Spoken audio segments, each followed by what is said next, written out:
Video.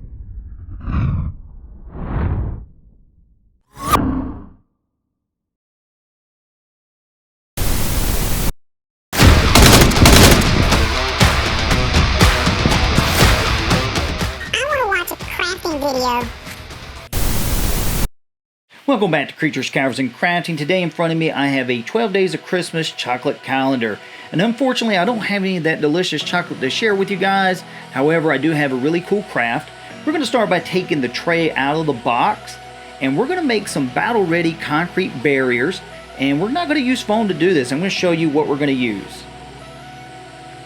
That's right, Durham's Rock Hard Water Putty. You can find this at any hardware store, Home Depot, Lowe's. It's very cheap, non-toxic, and easy to clean up. We'll take a look at the back here, some really simple instructions and also some really cool things you can do with a putty. We're going to take a plastic cup, a stir stick, and I like to add a little bit of black craft paint to my mixture. You don't want to use any type of oil-based paint when mixing this up though. Now what we're going to do is we're going to mix this in a cup. This calls for a 3-to-1 ratio. That's 3 parts putty to 1 part water. We're going to add our black paint like so. And then we're just going to give this a nice stir with the stir stick. Make sure that you mix this up really good. You want to go for the consistency of maybe peanut butter. Once our putty's nice and mixed up, we're going to start adding this to the tray. If you haven't guessed by now, the tray is going to act as our form for the concrete. Now what I'm doing is just trying to shape this to get it inside the crevices of the tray. It doesn't have to be perfect, but we do want to try to get it to fill in all those gaps. I'm also leveling the tray off. We don't want a super abundance of the putty sticking out of the top, so make sure that you're doing that.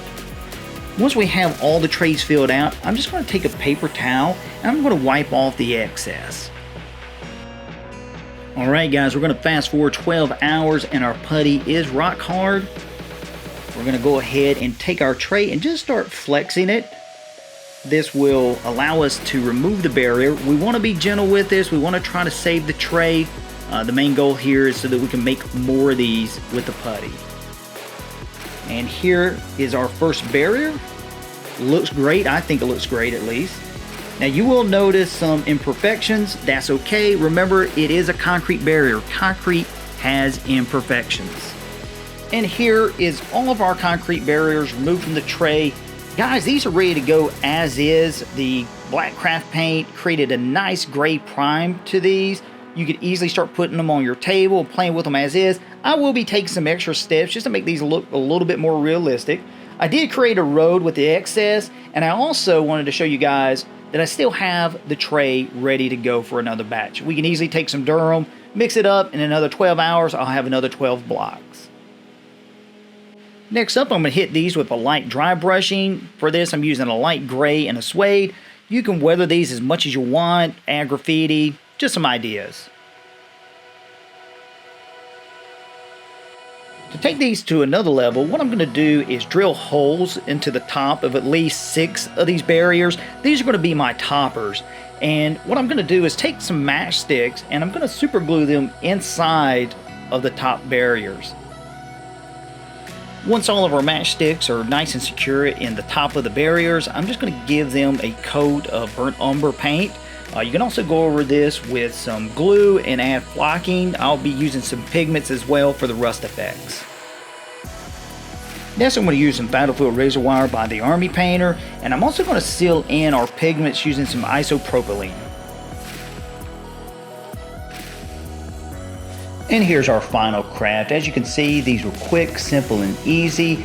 If you don't want to go the extra mile of adding the pigments or the razor wire, you could pop these out of the tray and put them onto your table. I hope that you enjoy this craft.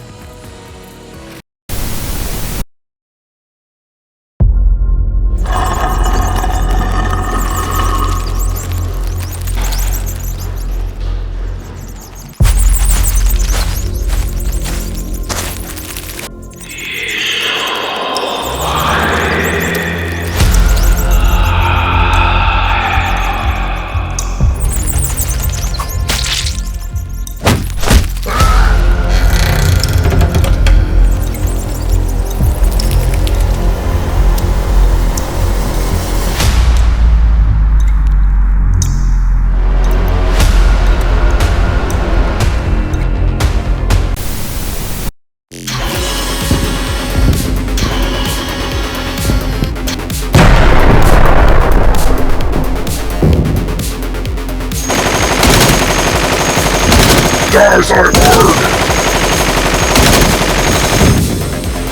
Eliminate hostiles.